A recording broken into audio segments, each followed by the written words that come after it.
Hi everyone, let's talk about academic writing today and in particular hedging. Have you heard of that word? I bet you know what it is. You might not have heard of the word. Let's get into it.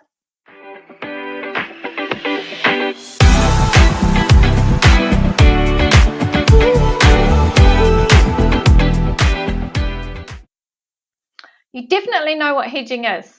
You just don't know the term for it, maybe. ESOL teachers are more likely to know this term.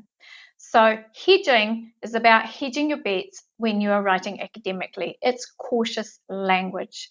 So cautious language includes things like this suggests, this implies, some readers might feel, instead of saying this is definitely, all readers will feel. So you're hedging your bets, all right? So I've got tons more examples here in the blog, which I'll link below. And by the way, the blog is written to your students so that you can give it to them if you want to. There's also a freebie which has useful terms and phrases for students to use in their academic writing, and it includes hedging, so that's linked below too. Okay, so let's look at why hedging is important next. Why is hedging important in academic writing? Now, I think you need to sell it to the students.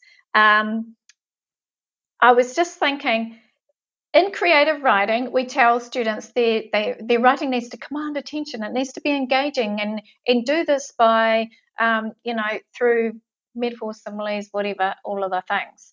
But what do we say about making the writing engaging in a formal setting? So one of the things can be hedging, because hedging is about making the writing sound attractive to the viewer. It might not be like on the edge of your seat stuff, but it makes it sound attractive. It's pleasant to read and to keep reading. So hedging shows that you are humble, that you are open to discussion, to debate, that you're not so arrogant that you know everything. All right, so it makes us more credible because of that as well, because you're admitting that other ideas can be equally as valid. It shows that you're less opinionated, and when you're less opinionated, you're less aggressive, and when you're less aggressive, the message is more likely to be listened to. In the published world, when students go out to the workplace, they might have to write a report for, say, 20 different staff members and things. And it means that they are less likely to be challenged if they're using hedging. Saying everybody feels this way, and then somebody pipes up, no, I don't. Okay, so that's where hedging comes in. So you're not careless enough to generalize, right? And the other thing is that hedging shows that you are thinking critically. You're mulling around ideas, and as I said before, you're still open to new ones, you're open to debate, but you're mulling it around, and hey, this is what I've thought of so far, and there's sort of like that subliminal, but what do you think? This is what I'm thinking, but you might think something different. So it really makes academic writing more attractive to the reader, and that's why it is important. Let's look at some examples now. So one of the ways that we use hedging, just forgot the word there for a minute, hedging is to express uncertainty. So here comes some grammar. Two things that are useful here: modals and quantifiers. So the modals that we use: may, might, and could, as opposed to will and would. And the quantifiers are things like, frequency, right? And how many. So some, a few, usually, sometimes, and so on.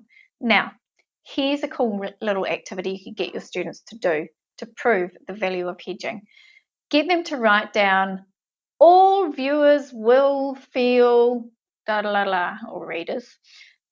So all readers will feel angry at the character's death. And then get them to write underneath that, some readers might feel angry at this character's death. And then have that discussion about, generalizing, because somebody might be reading that work and go, I didn't feel angry.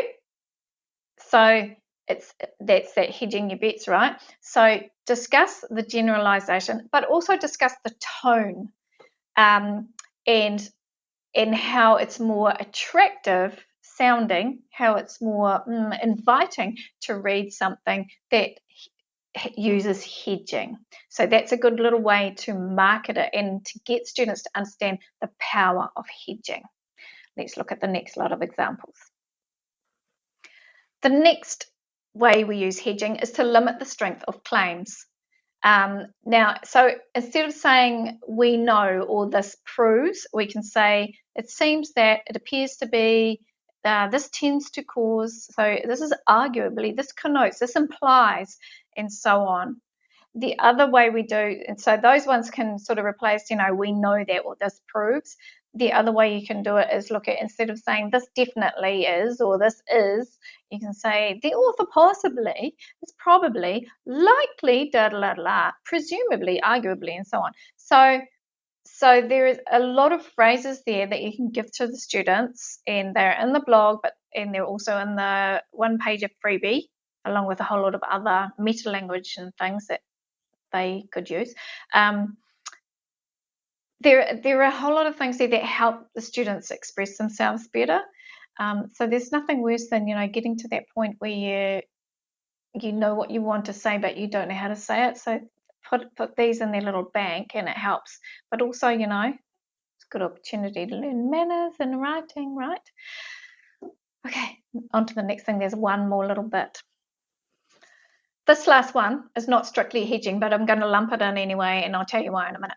And it's about the pronouns that we use in our formal writing. We always teach students that they can't use I, me, my in formal writing. Instead, they should use that third person. So one might feel, the audience, viewers, and so on. Now, and the other thing, of course, is inclusive pronouns. So we, our, us. I think this can be lumped in with hedging because of two things. First of all, it removes you, tell students it removes them from these claims. So instead of saying, I think, we're saying, readers might think. So instead of saying, this affected me, we're saying, this might affect readers. So that's kind of a form of hedging, I think. And when you say, we, our, us, you're kind of bringing everyone along with you, and you obviously inclusive pronouns, you're including them, but you're kind of throwing everyone else under the bus with you. If you're going down, you're taking everyone down with you. So I think that the pronouns actually help with that hedging language, that cautiousness in our formal writing. Rightio, that'll do. Click on the blog if you want the notes, it's linked below. Click on the freebie if you want that. It's a one-pager, and it's got hedging in it, and it's also got meta language in it, and it's also got other useful terms and phrases that help students express themselves. The other way to get the freebie is just by logging into the website. That joins you up to our little team, and then you can just get in there and look at our freebies bank. There's loads of stuff in there. So anyway, enjoy your teaching, enjoy your hedging, and enjoy having a term for this category of language. See ya.